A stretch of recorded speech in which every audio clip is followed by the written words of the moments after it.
वाकया जरा रिफ्रेश करवा दें, वो क्या वाकया था? आपने किस तरह वो देखा, क्या था वो जो सरीना होटल के शॉपर वाला वाकया था? देखिए, वो जो वाकया था वो मेरा आंखों देखा वाकया था, और हमारे बाज सहाफी दोस्त अभी तक शायद उस पर यकीन नहीं करते।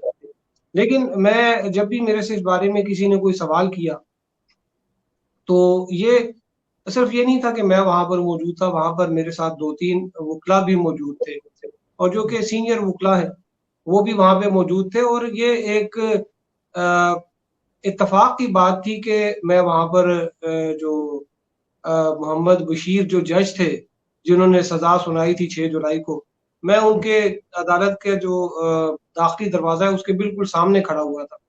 हम्म, इत्तेफाक से उस दिन ये हुआ कि कुछ गैर मुल्की सहाफी थे, उनको परमिशन नहीं मिल रही थी। वो जो मेन जो उसका कॉरिडोर है वहां पे अंदर आने की, जो मेन बिल्डिंग है जहां पर अदालतें हैं, उससे अंदर आने की, वो बाहर जो उसका आप समझे कि एक ओपन एरिया है वहां पर वो खड़े थे। तो मैं हम्म, जो रजिस्ट्रार हैं, मैं उनके पास गया और उनको मैंने कहा कि आप, बल्कि उससे पहले मैं डिप्टी कमिश्नर हैं अभी भी इस्लामाबाद में, हमजा शफकात, पहले मैं उनके पास गया और मैंने उनको कहा कि आप ये अलाउ कर दें, ये गैर मुल्की जो सहाफ़ी हैं। तो उन्होंने कहा आप रजिस्ट्रार से बात करें। मैं रजिस्ट्रार के पास गया, रजिस्ट्रार ने कहा जी आप, अच्छा ठीक है जी, आप उनको अलाउ करा दें। फिर नीचे से एक एसपी लेवल के एक अफसर थे, वो मेरे साथ गए और फिर मैंने उनको नाम लिख के दिए कि ये लोग हैं, इनको आप मेहरबानी करें तो अलाउ कर दें। उन्होंने अलाउ कर दिया। उसके बाद अच्छा, जब ये वाकया हो रहा था, जब ये चीजें चल रही थी, जब मैं पहली दफा रजिस्ट्रार साहब के कमरे में गया, तो पता चला कि वो कोई नुक्कड़ में कोई एक कमरा है, वहां पर वो गए हुए हैं। हम्म, तो मुझे उनके एक स्टाफ के एक बंदा था, मेरे जानने वाला था, उसने कहा जी वो वहां पे गए।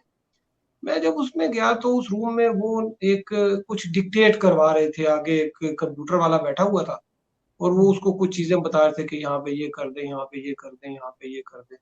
मुझे उन्होंने जब मैं गया तो मुझे उन्होंने देखा, तो उन्होंने मुझे कहा कि भाई थोड़ा सा वो परेशान से हो गए। अभी भी वो यहाँ पर मौजूद है, अयाज जुबैरी साहब, हम्म, अयाज जुबैरी उनका नाम है। तो फिर वो, मैंने फिर उनको ये बताया कि ये गैर मुल्की सहाफ़ी हैं, आप इनको अंदर आने दें। तो ये फिर बाद में जो मैंने आपको वाकया बताया कि फिर एसपी को बुलाया और उन्होंने फिर अलाउ कर दिया। तो जब पहली दफा मैं गया था तो वो एक कमरे में थे और वहां पे कुछ डिक्टेशन वगैरह करवा रहे थे।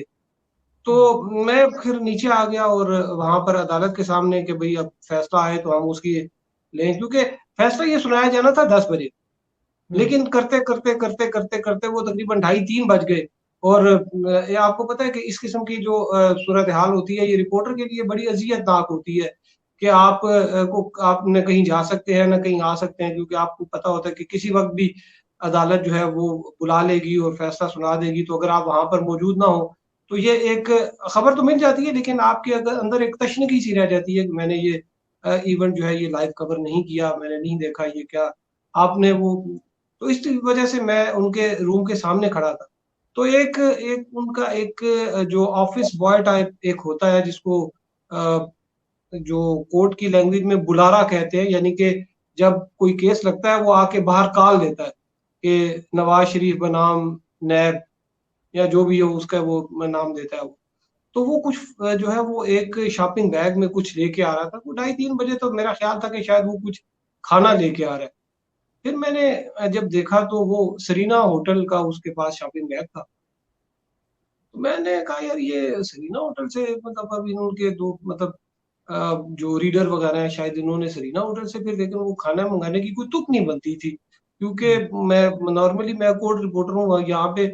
अगर ये कोर्ट के ऑफिशियल्स हैं, उन्होंने कोई बहुत अच्छा खाना खाना हो तो अपने कैंटीन से, नहीं तो कहीं किसी नजदीक कोई होटल छोटल है उससे मंगवा लेते। तो हम्म, मैंने उससे पूछा, मैंने कहा यार ये खाना लेके आ रहे हो? उसने कहा नहीं। उसने मुझे कहा कि इसमें एक सांप है। मैंने कहा अच्छा जरा दिखाएं। तो मुझे फील हुआ इसमें कुछ फाइल्स वगैरह, मुझे लगा कि फाइल्स वगैरह है। खैर मैंने उसको देखा, मैंने कहा यार ये जरा, जब उसने जो मुझे से छुपा रहा था, खैर मैं ये तो नहीं है कि मैं जबरदस्ती उसको खोलता। वो इतनी देर में वो आया और तेजी से, जो जहां पर जज साहब के बिल्कुल सामने उनके रीडर्स बैठते हैं, वहां पर वो चला गया और उसने वो फाइलें खोली। तो अब ये जो आप अगर पाकिस्तान की जो ये इस तरह की खुसूसी अदालतें हैं या हाई कोर्ट्स वगैरह में तो चले नज़्म ज़ब्त होता है, एक सिस्टम होता है, लेकिन ये जो छोटी अदालतें हैं इसमें जो है वो एक जो स्टाफ के लिए एक छोटा सा कमरा होता है, उसकी खिड़कियां भी खुली होती हैं, दरवाजा होता है, सम टाइम वो बंद कर देते हैं, तो उसने दरवाजा अंदर से बंद कर दिया, तो मैं खिड़की में से देख रहा, वो फाइलें निकाली एक क्लर्क ने, तो वो जो अदालत की फाइल होती है जिसमें फैसले लिखे होते हैं, केस फाइल जो होती है वो केस फाइल थी। और उसके बाद वो अयाज जुबैरी साहब जो रजिस्ट्रार थे, थोड़ी देर में वो भी आ गए। अच्छा अभी ये वक्त था मेरे साथ जो और एक औरंगजेब साहब थे और एक सतलैन साहब हैं जो वकला है, ये मेरे साथ खड़े हुए थे। तो जज साहब के ना ऐसी कमरे का जब दरवाजा खुला, एक उनका जो एहलकार था जो जब जाने लगा, तो मैंने देखा जज साहब अंदर फैसला नहीं लिख रहे थे, वो चहलकदमी कर रहे थे। जैसे होता है ना कि आपने कोई चीज का इंतजार कर रहे हो, आप भी जिस तरह हम भी बेचैन थे, तो हम भी आगे पीछे इस तरह घूम फिर रहे थे, तो जज साहब अंदर ही अपने जो है ना वो जो ऑफिस है उनका, उसमें वो चहलकदमी कर रहे थे, तो जैसे उन्हें किसी चीज का कोई इंतजार है। तो इतनी देर में वो फाइल्स जो है वो अयाज जुबैरी जो रजिस्ट्रार थे वो आए और उन्होंने वहां से फाइल्स उनसे ली और वो अंदर चले गए। अब मुझे शक यही पड़ा था कि ये फैसला होगा, और यकीन मुझे तब हुआ कि देखिए मैंने वो अंदर से वो फाइल पढ़ी नहीं थी कि उसमें है, लेकिन जब मुझे यकीन इस तरह से हुआ कि जब भी कोई अदालती फैसला आता है तो उसके ऊपर एक अदालती मोहर लगती है, वो रीडर के पास होती है। वो थोड़ी देर में वो साथ ही फिर जब वो रजिस्ट्रार वो फाइलें लेके अंदर गए, तो रीडर ने वो अदालती मोहर जो है वो उठाई, और साथ में उसका एक वो जो पैड होता है जिसके ऊपर इंक पैड होता है, वो दोनों चीजें उठाई और वो भी उसके पीछे अंदर चला गया। तो मैंने, जो वकील मेरे साथ खड़े थे, मैंने कहा यार ये देखें, ये तो फैसला देखें पता नहीं कहीं और से आया, मुझे लगता है ये तो यहाँ पे होना चाहिए था।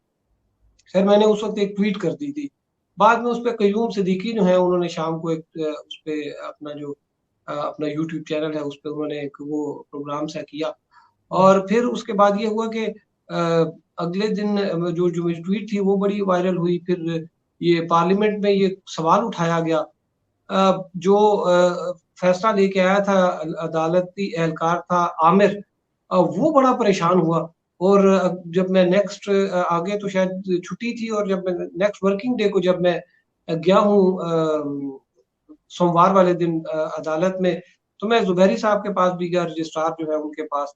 तो वहां पर वो आमिर किसी को फाइल साइन कराने आया, तो उसने मुझे देखा और बड़ा बुरा सा मुंह बना के उसने रजिस्ट्रार को कहा कि जी ये साहब ने देखिए इन्होंने कल बड़ी ज्यादती की है। और उसने मुझे बताया कि मुझे तो 2-3 जो इंटेलिजेंस एजेंसीज के लोग हैं उन्होंने भी मुझे कहा कि भाई आप इस तरह से सामने आए हैं, ये बड़ी आपके बारे में लोग बातें कर रहे हैं। खैर, तो अयाज जुबैरी साहब मुझे एक्सप्लेन करना शुरू कर दिया उन्होंने कि देखें ये जो शॉपिंग बैग था इसमें ख्वाजा हारिस जो के वकील हैं मियां नवाज शरीफ के, वो अपनी जो है ना वो रिफ्रेशमेंट वगैरह लेके आते। तो मैंने उनको से बताया को कहा कि देखिए मैं ख्वाजा साहब को जानता हूँ, मैं ख्वाजा साहब के वालिद जो थे ख्वाजा सुल्तान, उनको भी मैं कवर करता था। और मतलब मुझे पता है कि ख्वाजा साहब इस किस्म के नहीं है कि वो सुबह सरीना से चलें तो गाड़ी में अपने स्टाफ को कहें कि हाँ जी शॉपिंग बैग में ये केक पेस्ट्रियां वगैरह रख लें ताकि हम दोपहर को जो है वो चाय वगैरह पियेंगे। एक दो बार इत्तेफाक हुआ ख्वाजा साहब के साथ भी वहां पे एहतसाब अदालत में, तो वो तो चाय एक आम सी चाय होती थी जो कि ये डिस्पोजेबल कप में टी बैग वाली चाय थी, वो पीते थे। और उसके बाद दोबारा से वो अपने ब्रेक के दौरान पीते थे, दोबारा से फिर वो आर्गुमेंट्स वगैरह करते थे। खैर उन्होंने कहा कि ये पड़ा हुआ था फोटो स्टेट जो फोटो कापियर है वहां पर, प्राइवेट फोटो कापियर एक उसकी शॉप है वहां पे, कि ये उसके पास पड़ा था, तो उस पे उन्होंने जो है वो फोटो कापी कराई और ले गए। तो मैंने कहा इतना एक सेंसिटिव और इतना हाई प्रोफाइल केस, एक आप 3 बार मुंतखब जो वजीर आजम है उनकी कन्विक्शन का केस है, और उनकी से एक साहबजादी है मरियम नवाज, उसमें भी उस वो एक्यूज हैं, और कैप्टन सफदर भी हैं उसमें। तो इतने हाई प्रोफाइल केस की जो है वो फोटो कापी, वो आप एक आम से एक फोटो कापियर जो है देखें, जो कि 4 पे 3 रुपए की एक कॉपी करता है, आपने उसके पास आपने भिजवा दिया है वो उसको चेंज कर दे, तो वो आप उसको कैसे करेंगे? उन्होंने कहा नहीं वो हम अक्सर कभी-कभार इससे करवा लेते हैं। हालाँकि देखें जो मैं तकरीबन 20 साल से कोर्ट रिपोर्टिंग कर रहा हूँ। तरीकाकार ये होता है कि कोई भी केस होता है जब ये आप जो जज साहब जो भी हैं वो अपना ऑर्डर जो है वो डिक्टेट करवाते हैं अपने स्टेनो को। स्टेनो ऑफिस में बैठकर उसको टाइप करता है। टाइप करने के बाद वो जज साहब को दिखाता है उसमें वो जो ग्रामेटिकल मिस्टेक्स हैं वो उसको दूर करके अगर कोई हो तो वो दोबारा से फिर उसको प्रिंट आउट लेते हैं। ऑफिस के अंदर किसी भी अदालत के कोई छोटे से छोटा कोई मजिस्ट्रेट भी है, कोई सिविल जज जो थर्ड क्लास होता है, उसके पास भी एक अपना स्टेनो होता है, उसके पास अपना एक कंप्यूटर होता है और उसके पास प्रिंटर्स होते हैं, जहाँ से वो प्रिंट आउट लेके अब ये तो नहीं है कि आपने किसी को सजाए मौत देनी है और आप जो है बंदे को भेज दें, किसी के जहाँ चौक से आप फोटोकॉपी करा के लिया। तो ये एक बड़ी एक अनहोनी सी बात थी। उन्होंने कहा जी क्योंकि ये अगर जज साहब जो है उन्होंने वो टाइप किया था तो उनको अपने प्रिंटर से उसके प्रिंट आउट लेने चाहिए थे, ना कि फोटोकॉपियर से जाके वो उसके प्रिंट आउट निकालते। प्रिंट में आप कमांड दे दें 10 की, 8 की, 4 की, तो जितने आप कमांड देंगे आप उतने सेट आप उधर से निकाल देंगे।